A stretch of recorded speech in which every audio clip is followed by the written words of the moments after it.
passo a palavra então ao Jorge. Eu tenho esquecido várias coisas, sempre assim, mas não tem problema, depois qualquer coisa eu falo. Isso. Fique à vontade. Título da conferência, eu não anotei, então. Boa noite. Boa noite.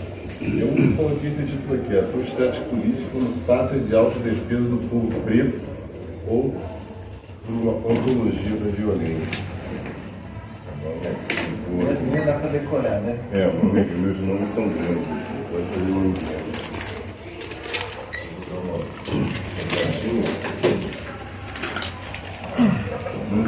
nada que eu estou cansado. Então, antes de mais nada, agradecer ao Sandro, agradecer a Amanda, ao Edson, agradecer a todos vocês que estão aqui para a gente fazer essa conversa. Vocês vão reparar que eu não sou um professor de filosofia muito tradicional, né? Eu não adoto mais texto escrito, então, assim, tudo que eu falo é falado, né? Eu professo a oralidade como uma forma de comunicação. Inclusive, até os meus artigos, os poucos que ainda valem a pena que eu publique, né, a partir das pesquisas que eu tento fazer, são todos eles transcrições de intervenções orais. Mas isso também é um procedimento, não é uma questão, uma implicância com o texto, mas é uma tentativa mesmo de manter a oralidade da filosofia, uma espécie de griotagem filosófica. Griotagem vem de griot, né?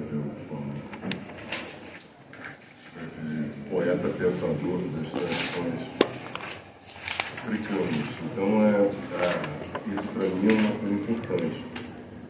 Eu vou fazer um pouquinho diferente do que eu fiz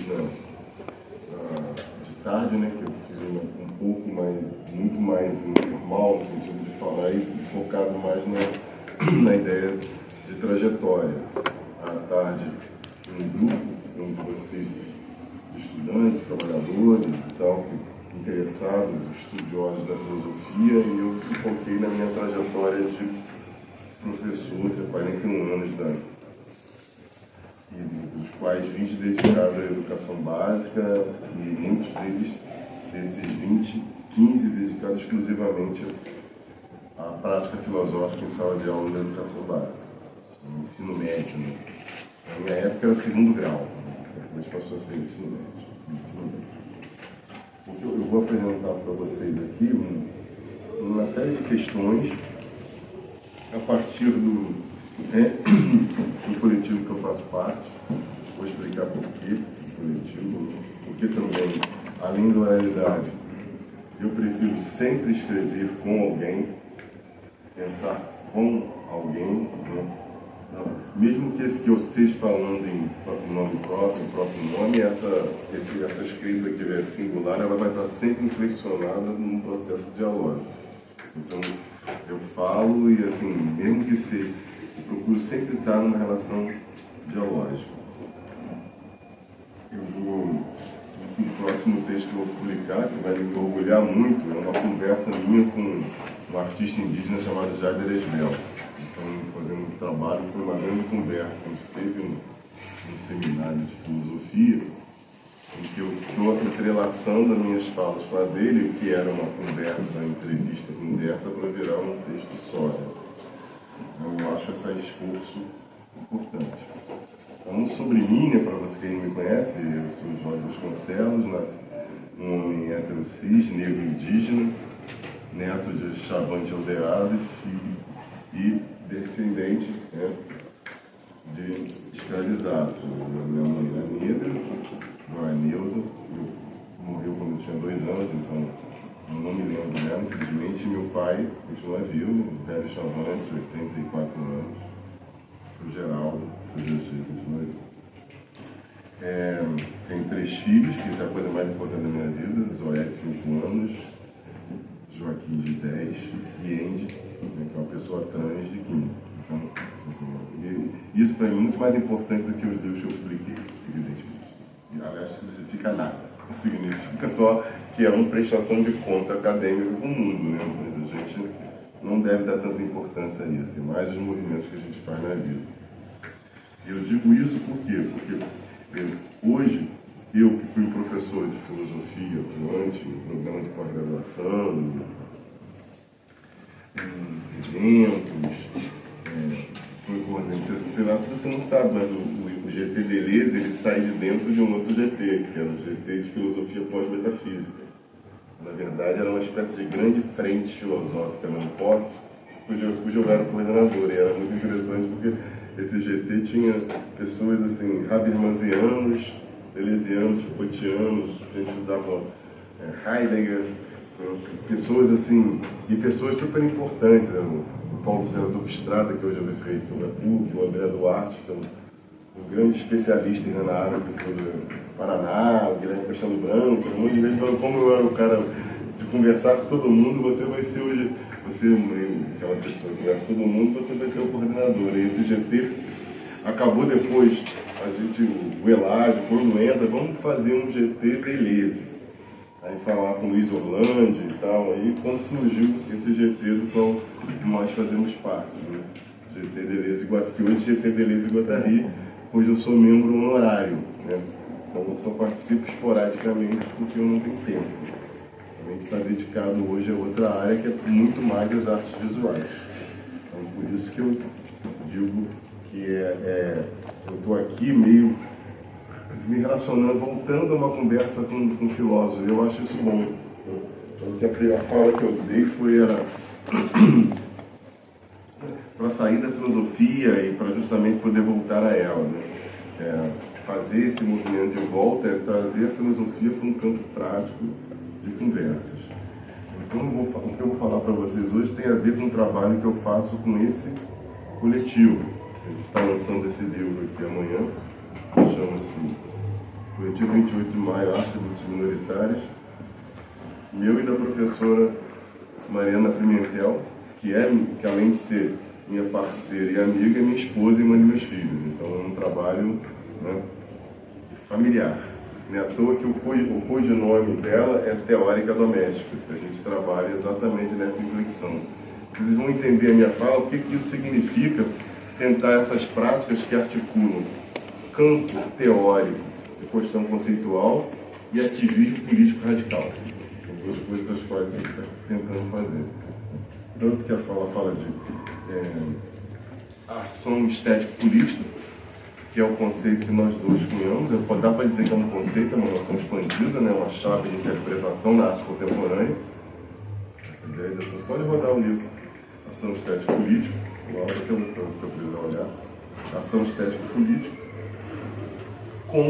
que eu tenho tratado nas minhas pesquisas, né, mais individuais. Quer dizer, nós trabalhamos juntos, mas também temos as nossas pesquisas específicas, né, porque ela é uma ativista feminista e eu sou um ativista da causa negra indígena, né, então por razões óbvias dos nossos marcadores.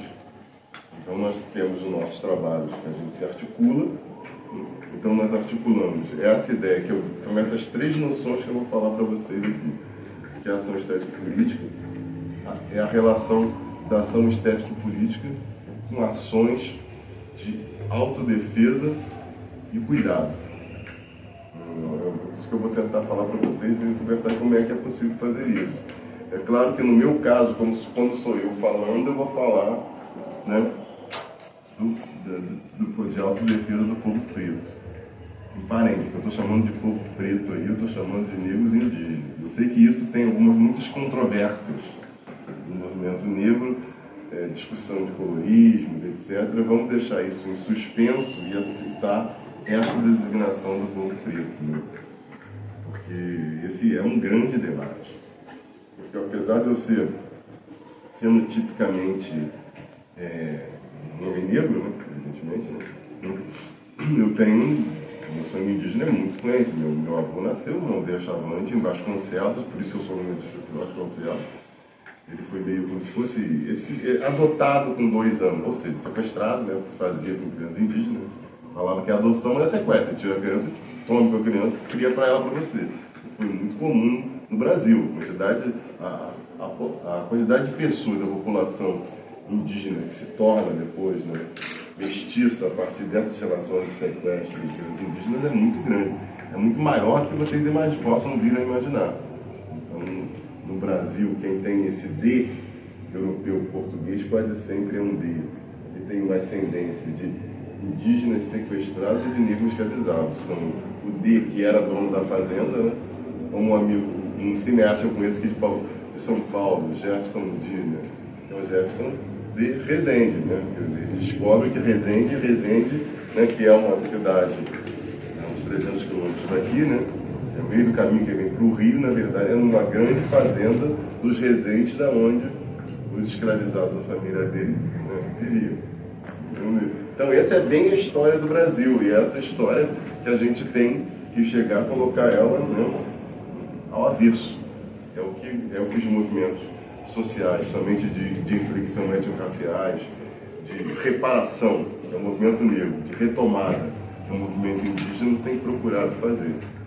Então, a nossa luta, é por isso que a gente se coloca como teóricos ativistas. Então, somos a um só tempo pessoas que estão numa prática, de um debate conceitual teórico, um certo campo de saber, privilegiadamente a teoria da arte, uma inflexão filosófica, discutindo circuitos de arte, circulação de arte, inserção minoritária nas práticas artísticas contemporâneas, mas também processos radicais de reparação em relação à escravização brasileira e retomada das terras pelos povos indígenas.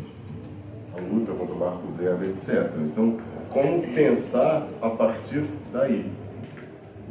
Então, esse é o nosso, digamos assim, plano de imanência, né? Da onde a gente parte para propor essas categorias. E do qual a primeira delas é uma ação estético-política.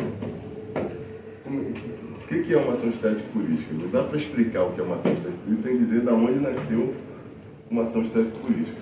Porque se nós somos teóricos ativistas, ou seja, livres pensadores que exercem essa prática do pensamento a partir do campo social, do campo de força e o campo social, das lutas políticas em geral e das lutas sociais, em particular, especificamente das lutas minoritárias, evidentemente, se um conceito emerge, ele emergiu a partir de um problema que foi dado e não foi colocado, não foi forçado a pensar. E o que foi isso? Né? E é impossível não falar desse conceito antes de falar daquilo que faz o conceito emergir. E isso se deu a partir simplesmente de certas posições que a gente assumiu de apoio a uma série de lutas, principalmente, né? Dentre elas, né, o feminismo. Eu trabalho numa universidade, chamada Universidade Federal Fluminense. Nela, eu atuo em duas áreas, eu atuo na graduação e na pós. Na pós-graduação, é na sede em Niterói, no Instituto de Arte e Comunicação Social, que tem um campus muito bonito, um dos mais belos do Brasil, fica bem na beira da Baía da Guanabara, do lado da praia, um negócio maravilhoso. E, ao mesmo tempo, atuo na graduação, que é num campus fora da sede, numa cidade chamada Rio das Ostras, que é na região dos Lagos, que é uma região famosa por um balneário chamado Búzios. Onde Bismarck, uma parada, tem um negócio meio assim, né? 50% das pessoas são argentinas, né? É um lugar muito interessante para passear, mas tem que ter dinheiro para gastar, né? Esse é o lugar Búzios. Só que Búzios tem várias cidades, tem Arraial do Cabo, Cabo Frio, quem conhece o Rio, e tem uma cidade chamada Rio das Ostras, que é a cidade que justamente foi instalado um campus com 6 graduações com 2 institutos. Institutos de Ciência e Tecnologia, com Engenharia de Produção e Ciência da Computação, e um outro campus, que é um Instituto de Humanidades e Saúde, com um curso com a graduação de Psicologia, Enfermagem, Serviço Social, e aqui eu dou aula, que é Produção Cultural. Muito bem, por que eu estou contando isso para vocês? Rio das Ostras tem uma particularidade terrível. Rio das Ostras é a cidade com o maior número de estupros do Brasil no sentido relativo. Ou seja, a cidade com maior quantidade de estupros de mulheres no Brasil inteiro. Isso é um dado para a quantidade de habitantes, ou seja, né? É uma cidade que graça à cultura do estudo. Então, e isso assim, eu já tive uma aluna minha foi para 2 vezes. Ou seja, um masculinismo tóxico terrível. Em 2014, eu proponho, a gente vai fazer um seminário nessa cidade, né? E a gente vai botar o foco sobre isso, uma crítica à cultura do estudo. Então a gente chama o seminário de Corpo Cidade. E eu convido 3 performers para fazer performances, né, feministas radicais de desagravo a essa situação. 2 delas, eu não consigo nenhuma verba para isso de nenhum lugar, CNPq, CAP, ZUF, ninguém quer bancar nada disso. Né? Então, uma das performances aceita isso. E ela é de um coletivo que eu estudava, chamado Coiote. Eu estudava esse coletivo. O Coiote é um coletivo anarcopunk que eu chamo de fisicalidade radical, ou seja, que usa seu corpo de modo radical. E um outro coletivo chamado Anarcofunk. Então, uma membra do Coiote, um membro do Anarcofunk, resolveram bancar sem dinheiro nenhum e eles foram comigo no meu carro. Eles foram comigo no meu carro, junto com a Mariana, né? Fomos nós 4, e vamos fazer uma performance lá, mas eu não vou dizer o que é. Né? Essa performance já era uma performance que tinha feito uma performance muito radical na JMJ, na Marcha das Vadias, né? E que saiu no Jornal Nacional, não sei se vocês lembram disso, sabem disso, né? Que na época que o Papa estava aqui, onde ela introduz coisas no ânus, o outro no xoxota, etc. e tal, né? Que são, na verdade, imagens santificadas. Isso cria um rebuliço, inclusive racha a marca da vadia, que a metade dela foi contra, que é uma performance iconoclasta. Eu não entrei no mérito, né? Eu estava lá nessa discussão da vadia, eu não entrei no mérito, né? Porque eu participo vivamente da marca das vadias com minhas filhas e esposa. Então, mas assim, não entrei no mérito, tudo bem, né? De todo modo, e eu tinha convidado ela como um coiote, então eu não sabia o que ela ia fazer. E ela faz uma performance. E essa performance, que foi até uma performance linda, eu vou descrever porcamente para vocês, que é impossível descrever a performance dentro dos temas da minha pesquisa, né? Uma das coisas, assim, as performances de fisicalidade radical, elas, no meu entendimento, não devem nem ser filmadas nem fotografadas, elas só devem ser narradas por sistema de grilhotagem, elas devem buscar uma elocução verbal, porque a fotografia e o filme, que é um dispositivo de registro mais hoje erro para ser usado nesse tipo de performance, tende a empobrecer num nível muito alto, enquanto a palavra garante o som do poder. Ela faz uma performance para descrever, sem fazer uma narrativa, mas uma descrição, ela faz uma performance usando o artifício da ritualidade, num espaço que era na frente da universidade. Numa delas ela chega ela está toda vestida, está nua, né, mas com algumas inscrições. O performance, o rapaz que é do Anarcofunk, ele está como se fosse um sacerdote, um pajé, o nome que vocês quiserem dar. Há um processo de ritual no qual uma bandeira brasileira jogada eu não sabia nada disso acontecer, uma bandeira brasileira jogada numa fogueira, né? Outra bandeira é introduzida ela introduz a bandeira dentro da vagina e uma performance costura. Ela pega a ponta e arranca a vagina. Evidentemente é uma fissura enorme, né? Os grandes lábios fissuram, né? Então essa bandeira ensanguentada ela joga nessa fogueira. E como acaba aí? Isso leva aqui uns 20 minutos. Até porque é muito desgastante, né? Tudo bem. Aí, né, tem aquele negócio que na verdade, ela tinha sido estuprada pelo Brasil, né? É óbvio, né? Todo mundo entendeu, né? Que era uma coisa de fazer um desagravo. Pô, muito forte, né? Assim, chocado, né?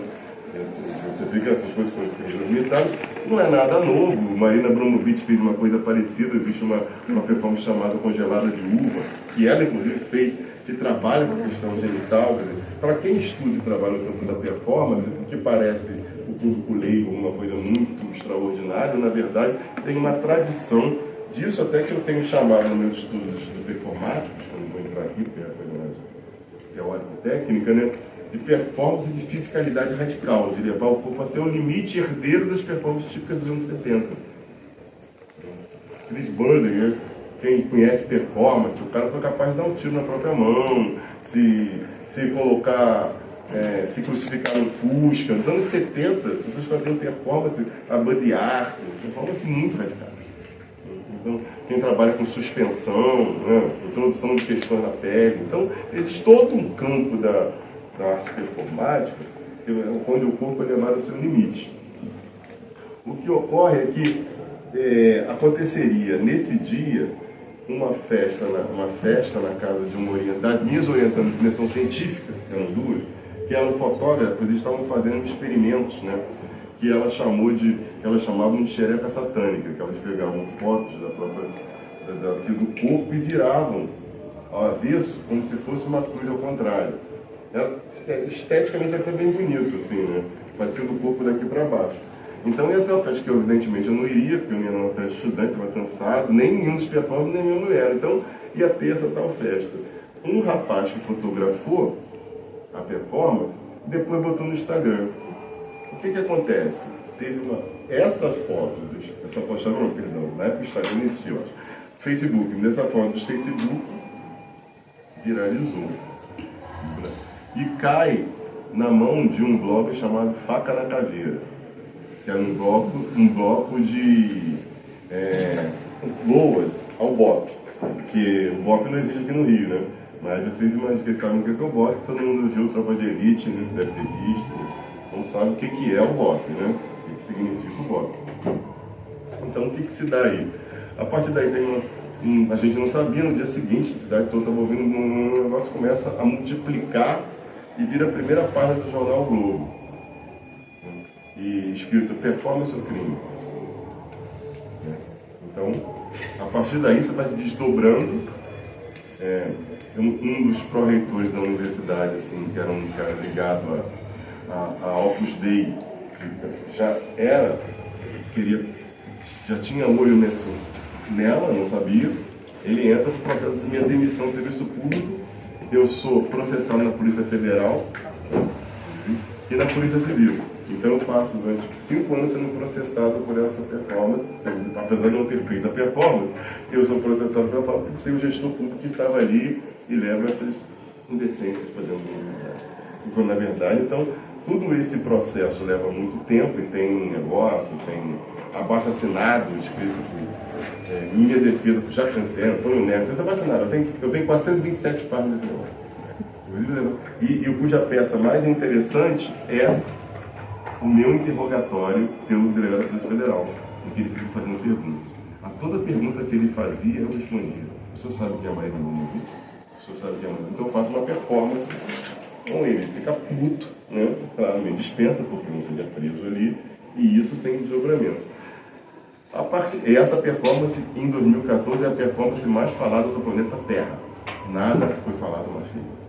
Vocês sabem, por isso eu sou uma pessoa famosa na universidade, com uma péssima fama, evidentemente. Depois de 7 anos, o processo cai e o último juiz diz: isso não era crime, isso era arte. Então essa é a peça que eu... Durante muito tempo ninguém sabia que eu era professor. O pessoal, todo mundo me segurou, né? E por que eu... Então isso mudou completamente a minha cabeça. Mudou completamente a minha cabeça. Então, o que eles fizeram ali não são performance. A palavra performance não dá conta do que aconteceu ali. Não dá conta. A um só tempo, nós já nos aproximávamos do movimento indígena e do movimento trans, principalmente. Tem muita ligação com os dois movimentos. Atuo num lugar chamado Casanem, que é organizado por uma transvestigênero, líder das travestis no Rio de Janeiro, chamada Diana Siqueira. Até atuava mesmo com uma preta nas candidaturas dela para vereadora, e atuou na aldeia indígena, na aldeia Maracanã.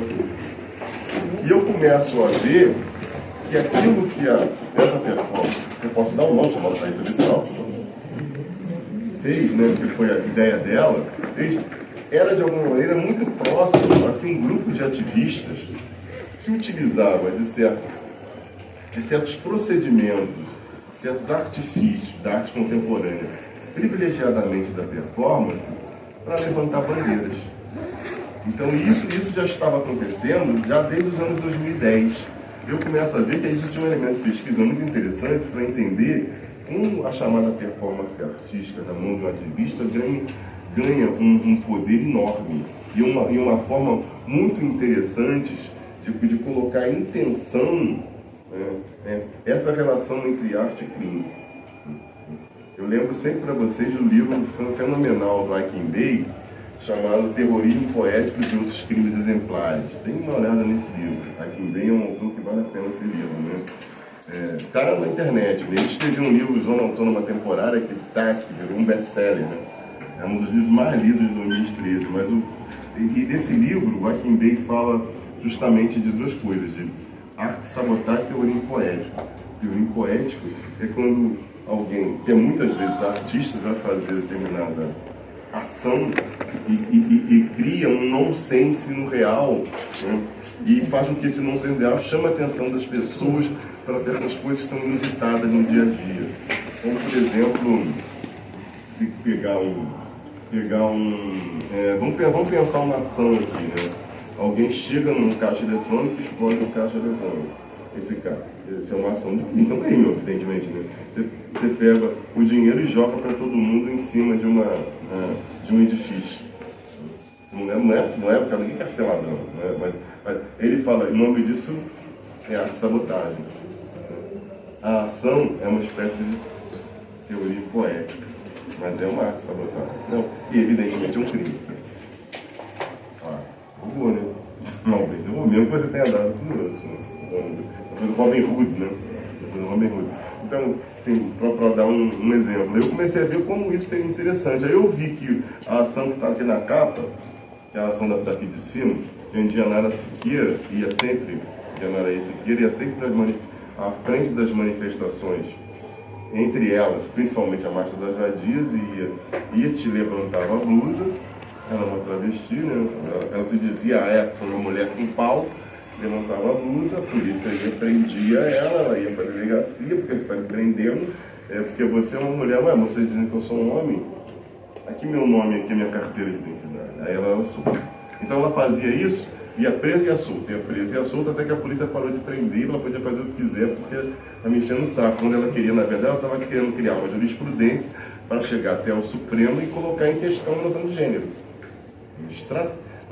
Uma tática de guerrilha estética, né? Aí eu comecei a pensar, isso é uma ação. Aí inicialmente eu pensei, isso é uma ação direta, estético-política comigo. Não, isso é uma ação estético-política. Vou tirar o direto para não ficar preso demais à ideia de ação direta anarquista. A gente conversou em Mariana e viu que é isso mesmo. A um só tempo a gente vê a ação de José Urutau Guajajara, que é essa ação aqui que também está na capa do livro, que a aldeia Maracanã, para quem não conhece, é um aldeamento pluriétnico indígena que fica na região da Grande Tijuca, no bairro do Maracanã, bem ao lado do estádio Mário Filho, o estádio Maracanã, antiga Radial Oeste, hoje é a Avenida Repelé, onde lá foi destinado aos povos indígenas, né? Isso já há muitos anos atrás, se não me engano, 50, quando isso começou a ser colocado, depois passou para outro tempo. Isso acabou acontecendo só depois da década de 80, que eles foram receber o prédio, né? Para ser um museu do índio, um museu do índio que sai de lá e vai para Botafogo, mas os indígenas têm aquele território como deles. Só que o que acontece, no governo do tal de Sérgio Cabral, né, ele faz toda uma negociata com o tal de Ike Batista, né, e concedem, a partir da permissão de um juiz chamado Wilson Witzel, incrivelmente os três estão presos, Sérgio Cabral vai poder ser solto, né, esse cara conseguiu ser governador, para tirar os indígenas dali, sem indenização, sem dar nenhuma outra coisa, sem colocar em outro lugar, num lugar que eles não queriam sair, para transformar aquilo ali num estacionamento com um shopping center que ia ser construído do lado do novo Maracanã. Né? O Maracanã seria, ele vai virar uma arena, que era esse projeto dos grandes eventos, que estavam acontecendo principalmente no Rio de Janeiro, né, onde teve um Pan-Americano, ia ter uma Olimpíada, vocês sabem, teve uma Olimpíada lá, e seria a sede da Copa do Mundo, né? Um dos testes fundamentais da Copa do Mundo. Então, tudo isso orquestrado, aí tem que tirar essas pessoas que estão ali, que são os indígenas. Então, teve todo um movimento de resistência para continuar, onde basicamente, né, não se viu antropólogos, não se viu sociólogos. Basicamente, quem estava ali do lado dos indígenas eram artistas e ativistas. O cacique Urutau, que é outro meu amigo, fala: os fodões do Museu Nacional nunca vieram aqui. Ele fica sacaneando. Eu não vou citar o termo deles até, não, viu? Eu vou citar esses antropólogos são modernos. Mas eles não vieram. Os antropólogos nunca vieram aqui. O indígena para ele é quem mora, né, em reserva indígena. Mas nós somos indígenas, claro, totalmente indígenas. Ali é pluriétnico, tem Curi, Guajajara, são várias etnias que usam e ocupam aquele lugar. Inclusive, existe uma universidade indígena na aldeia Maracanã. O Zé Urutau, num momento de saída, o que ele faz? Ele faz uma espécie de performance. Ele sobe e fica em cima de uma árvore por mais de 24 horas, chegou a ser 26 horas, e ele não sai da árvore para não desocupar o lugar, né? E a galera chama as televisões, né, exatamente para não evitar um linchamento. Então ele faz a performance da árvore, onde inclusive ele viaja falando dessa performance. Como o Indianara sabe que fez uma performance. Só que eles fazem performance, eles não são artistas. E eles não estão interessados no campo da arte, foda-se o campo da arte. Não tem nada a ver uma coisa com a outra. O que está em jogo aí é uma luta política, uma luta minoritária. A luta minoritária das pessoas trans, travestis e transvestigêneres e a luta minoritária dos povos indígenas. As lutas minoritárias por reparação e a luta minoritária por retomada. As lutas minoritárias por aceitação. A luta minoritária por deixar viver os corpos mais vulneráveis da nossa sociedade. Vocês sabem, uma pessoa travesti, a média de vida é 30 anos, né? O Brasil é o país que mata mais homossexuais e travestis no planeta Terra. Então a gente vive nesse lugar chamado Brasil. Então, evidentemente, são corpos extremamente vulnerabilizados. E eles usam essa prática artística chamada de performance, né, como tática de luta. Então eu proponho a gente propõe, né, em Mariana, esse nome de ação estético-política, né, para essa ideia. Tanto que o último texto que eu escrevi sobre ação estético-política foi um incêndio da Revolução Periférica, a estátua do Borba Gato. Quando a Revolução Periférica, liderada por Galo de Luta, bota fogo no Borba Gato, e ele fala nas entrevistas, eu escrevi um artigo sobre isso, né, que é exatamente ele dizer: o que eu estava fazendo também é arte. E foi interessante, e é curioso como todas as três pessoas, são três, não pode ser, as três pessoas, seja a Indianara, o José Urutau Guajajara e o Galo de Luta, vão dizer que aquela estratégia, né, de mostrar os seios, ficar 26 horas em cima de uma árvore e queimar a estátua do Borba Gato são ações artísticas. Quando o que eles estão chamando de ação artística, nós fazendo uma leitura como uma ação estético-política. E essa ação estético-política, ela é ao só tempo uma ação de autodefesa, para poder falar disso com muito cuidado, né, e uma prática de cuidado à sua comunidade. Então não existe autodefesa sem cuidado. E o que isso significa para a gente, né? Então, essa ideia de ação estético-política, ela percorre todo esse livro, e aquilo que isso não é uma pesquisa, eu estava brincando, isso aqui não são artigos de uma pesquisa, isso aqui é como diria o Nego Bispo, isso aqui é uma relatoria das nossas práticas. Nós estamos muito mais, assim, dizendo o que a gente faz, são 10 textos escritos ao longo de 10, não 10? São 10, acho que são. Então são 10 anos, né, em que nós escrevemos, inclusive em parceria. Eu tenho um texto com um professor chamado Rodrigo Gueron, que também foi muito ativo quando eu estava sendo perseguido, né, porque a Mariana não estava, porque era professora da UERJ, né, a minha companheira que escreve comigo os textos, está comigo na luta e a formuladora do conceito. Então todas as ações acabaram indo, né, contra mim. Mas eu fiquei extremamente tranquilo, né? Porque o máximo que poderia acontecer comigo é ser demitido do serviço público. Beleza, fazer outro concurso, viver de outra coisa, viver de colher na feira, mas não ia ter diversar diante dessa situação. Eu fico muito impressionado como as pessoas se cagam de medo de perder o emprego, né? Mais difícil que seja emprego, mas um professor estável, tipo, página nisso. Mas vocês veem como assim, aí eu até brinco com um amigo, pô, cara, a galera nos anos 70 estava pegando em armas. Então assim, botando sua vida em risco, você está com medo de perder o seu empreguinho. Realmente é uma situação para a gente pensar muito bem que estado subjetivo nós estamos hoje, né? Eu acho impressionante, aí as pessoas começam a não fazer as coisas. Porque nada que foi feito naquele dia, 28 de maio de 2014, por isso o nome do coletivo é 28 de maio de 2014, foi nada que a gente desabone e que a gente não concorde radicalmente. Foi uma performance onde ela colocou em risco o seu próprio corpo. Era a vagina dela que ela chegou e só suturou, fraturou e depois suturou. Foi uma escolha a partir de certas práticas onde ela tem um corpo extremamente preparado para fazer aquilo. Tá vendo? Eu estou preparado. Né? É como quem faz... Eu tenho amigos que trabalham com body art, colocam bolas dentro do corpo, fazem um monte de coisa. O próprio corpo, as pessoas estão fazendo, cada qual botando o seu corpo. Não vejo nenhum problema. Nós fizemos isso em razão de um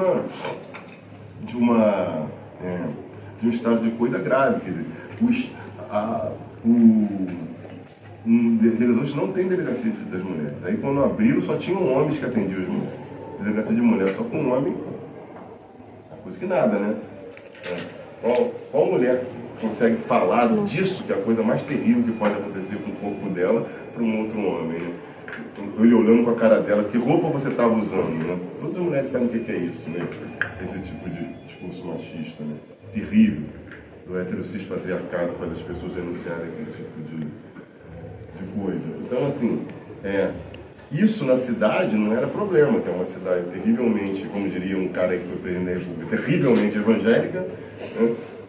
Onde essa festa, que era uma brincadeira das meninas, chamada Xereca Satânica, que era um ensaio fotográfico, acabaram dando nome a uma performance que sequer nome tinha. Então a gente viu o quanto essa situação, quer dizer, esse é o plano de imanência histórico-pessoal que faz emergir um conceito. Então, somos filósofos? Somos.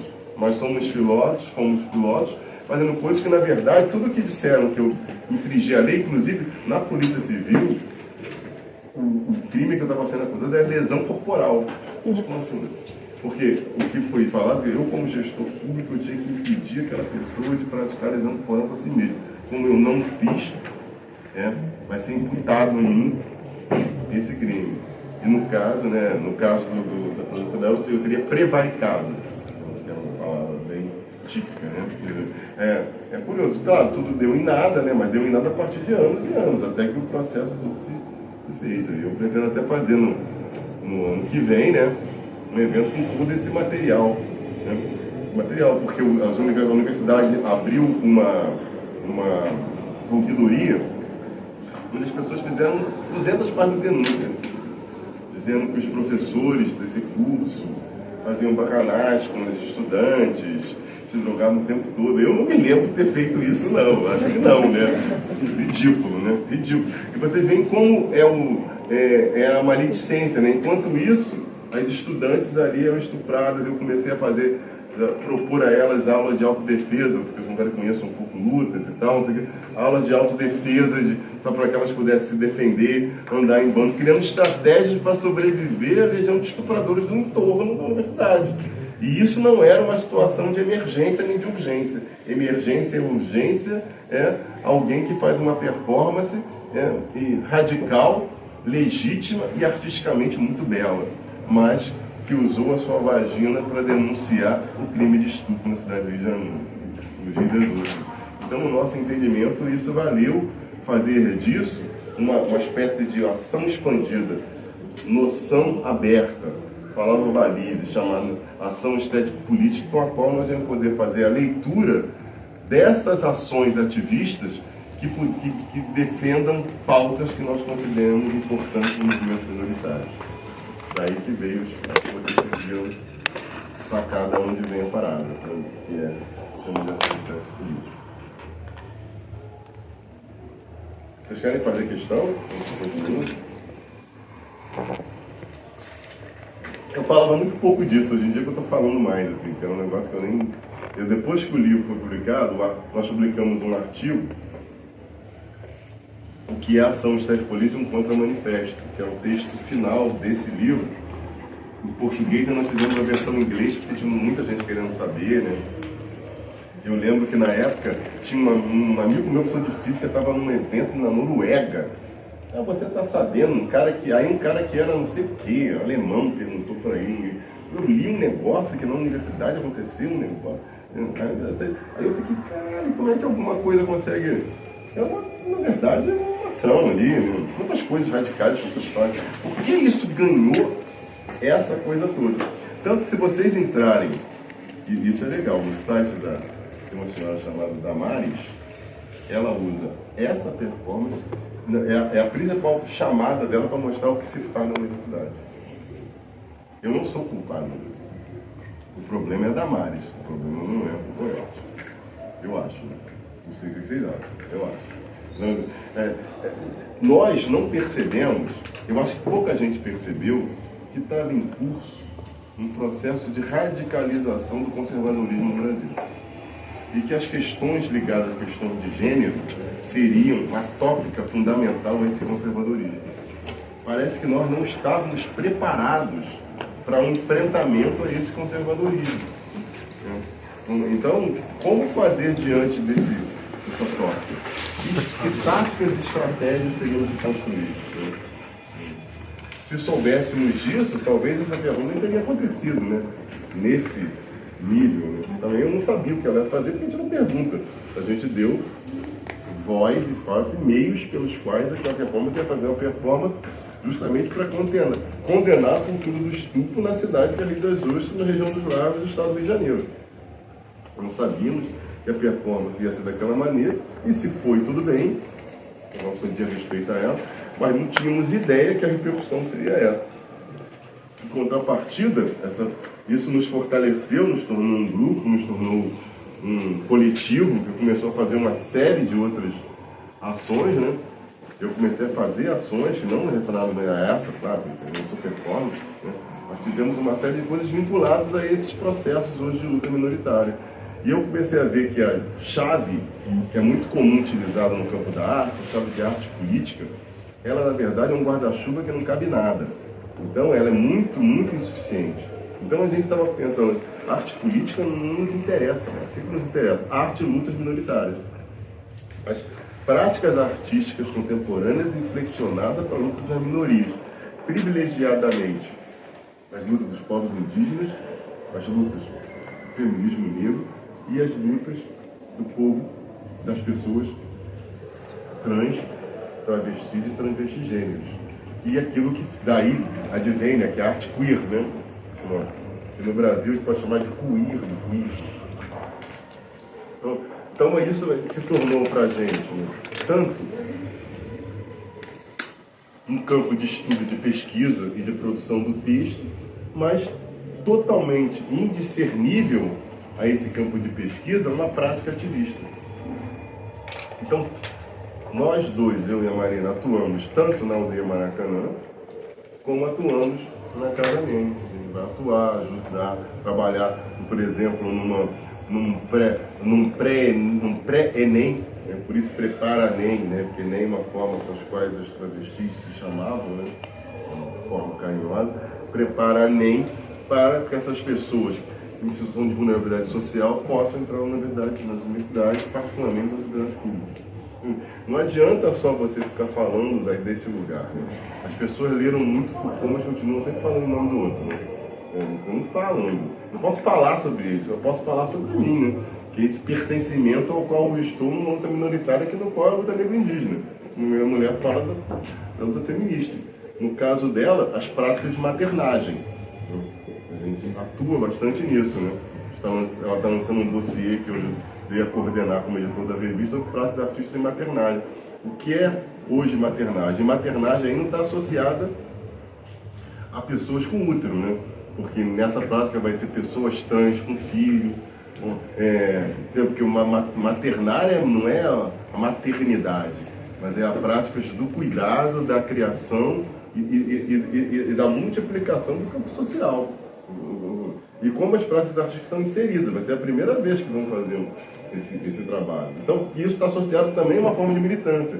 Por exemplo, a gente conseguiu, na UF, e ela mesma lutou a partir do dado da UF, de que as mulheres, por exemplo, né, as pessoas que têm filho, né, a partir daquele negócio, a produção dela não pode ser contada. Né? O que acontece? As pessoas têm filhos, adotam filhos, ou passam a cuidar de filhos, evidentemente a sua produção intelectual acadêmica vai despencar. Né? Mesmo, por exemplo, eu tenho 3 filhos, a minha despencou menos, mesmo eu sendo um cara supostamente descolado, desconstruído, eu continuei fazendo uma série de coisas e ela não podia, não só pela lamentação, com uma série de coisas. Então não adianta, a nossa sociedade vai privilegiar os homens. Então, evidentemente, tem que tratar desigualmente os desiguais. Isso é, na verdade, a orientação das ações afirmativas, sejam elas em qualquer plano. Então você vai escrever sobre práticas artísticas e, ao mesmo tempo, fazer um exercício por direitos e ganhos no campo social. Não é apenas uma luta política ou uma construção conceitual, mas uma luta efetiva por direitos. E isso mudou. Então você tem uma série, né, de disparadores que faz com que equacione esse processo, porque é desigual. Então você continua mantendo. Então, assim, para uma mulher, por exemplo, mulher com útero, então é melhor nem ter filho, porque senão minha produção vai cair, então é melhor não ter filho, porque eu não posso ser uma grande intelectual se eu for mãe. Então a questão da maternagem está dada aí. Não vamos pensar isso. Isso é uma questão seríssima. Seríssima. E não basta só que formas você atua, porque a questão que ela sempre fala, a questão do feminismo não é passar a ser homem. Porque não interessa nada isso, aliás, é uma merda ser homem. Não é disso que se trata, mas é você ter possibilidade de ser pessoas, né? E ser pessoas com as mesmas condições. E seja uma pessoa indígena, seja uma pessoa mulher, uma pessoa trans, né? Esse conceito de pessoa, ele é chave, né? Porque ele é totalmente não binário, ele é totalmente inclusivo, ele faz um alargamento na questão étnico-racial e nos possibilita estar num lugar de radical diferença. Não é um conceito que identitariza todos nós, pelo contrário, ele acolhe todos nós como diferentes, ou seja, ele nos faz o que somos, singularidades. Então é importante que essas pessoas estão aí. Toda a nossa intenção teórico-conceitual e teórico-ativista com o nosso trabalho é justamente isso. No meu caso, particularmente, eu tenho andado interessado nessas lutas negro-indígenas, trabalhando somente com pessoas quilombolas e pessoas indígenas. Tenho atuado mais nisso e vendo como é que as pessoas se articulam. E tenho procurado, dentro do possível, dar apoio. Como é que se dá um apoio assim? Estando ali, trabalhando junto. Por isso que eu me tornei fã, leitor, entusiasta e amigo, para mim, do pensador mais agudo do Brasil hoje, se chama Antônio Nego Bispo. Hoje eu leio Antônio Nego Bispo, os livros dele da internet. É uma pessoa que vale a pena ler. Ele tem uma proposta de contra-colonialidade que é a mais radical dentro que nós temos. O Antônio Nego Bispo está no Brasil como o Silvio Piscante, que está para a Bolívia, sabe? São pessoas que têm muito a nos dizer sobre práticas políticas de maneira horizontal. Nos combates que ele engendra, né? Contra o monoteísmo, contra a monogamia. Ele toca em situações muito delicadas. Né? Você imagina um pensador que combate a um só tempo o monoteísmo, o cristão, e a monogamia nas formas de sociabilidade das relações amorosas. Né? Ele não mexe com todo mundo, né? Tem que questionar, né? O corpo do outro não é seu, né? Do parceiro, né? Esse negócio é um tabu, né? Quando você está falando, ele mostra como esses dois eixos, na verdade, são extremamente problemáticos, que são uma produção de subjetividade que nos coloca no colonialismo, na máquina colonial. Então ele propõe uma série de saídas. Esse homem é um homem assim que estudou até a quinta série, é um método do saber, um quilombola, piauiense, Leio Antônio Nego Bispo. Vale a pena lê-lo. Vale a pena tomar cachaça com ele, é maravilhoso. Ele é um bom bebedor. Ele falou assim, eu truco os antropólogos, mas eu não gosto muito dele, só os que têm bom papo e tomam cachaça. Aí eu falei, eu não sou antropólogo, sou filósofo, mas porque você tem um bom papo e você toma cachaça. Então a gente pôde criar uma relação a partir daí, que eu acho que é muito interessante o que ele está dizendo. Ele está na moda, você está em tudo quanto é lugar, tem muita gente passando, né? Ele propõe isso que eu estou chamando de trajetória, que eu já falei anteriormente, e uma outra estratégia que é muito interessante para a gente pensar politicamente. Né? Eu estava até de tarde aqui falando que eu sou anarquista, então eu sou anarquista que vota em toda eleição. Eu não voto, eu não sou. De não votar esse coiso ter, Valdemort ter sido reeleito. Então todo mundo tinha que lutar contra isso. Então eu votei, né, evidentemente. Aí ele falou, não, mas isso é legal. Ele também votou. Porque assim, tem uma questão, né? Existe uma diferença entre confluência e aliança. O que é a diferença, né? Aliança é o que você faz com o outro. Aliança, assim, eu tenho uma aliança com o PT, com Lula, de lá, votar e ficar fazendo dele oposição para tornar uma oposição possível. Agora, não dá para ter aliança com quem é um exterminador como o fascismo. É diferente de quem conosco conflui, como o rio conflui. Esses são os nossos irmãos, os nossos parceiros. São os indígenas, são as travestis, são as feministas radicais. Né? Essas pessoas, não de red femme, como não é nesse sentido que eu estou dizendo, de usar o radicalismo da luta das mulheres, também das mulheres negras, hoje, né, em função de uma mudança social. Eu acho que é isso que a gente está planejando. Então essa é a questão. Só dá para ser o contra-colonialismo é muito diferente do decolonial e nada tem a ver com o pós-colonial. O pós-colonial é uma bobagem, vamos falar sério, né? Porque acreditar no pós-colonial é acreditar que é alguma coisa que vai ser pós-colônia. Como assim se o colonialismo continua aqui? Essa palavra pós é uma palavra problemática. Enquanto o decolonial acabou se caracterizando como uma espécie de teoria colonial, né? Muito falado aí por um tal de Boaventura, que agora caiu em desgraça depois das merdas escrotas, machistas, que as pessoas souberam o que ele fazia, né? Boaventura e Sousa Santos. E é muito interessante, vocês podem ver o debate do Nego Bispo com ele e esse Skank, onde de alguma maneira essas coisas já estavam apontadas, porque, a despeito de ser um pensador que fala coisas muito interessantes, faltava aquilo que é fundamental para o anticolonialismo, que é o que a Silvia Skank, uma grande pensadora boliviana, a Aymara, chama de anticolonial.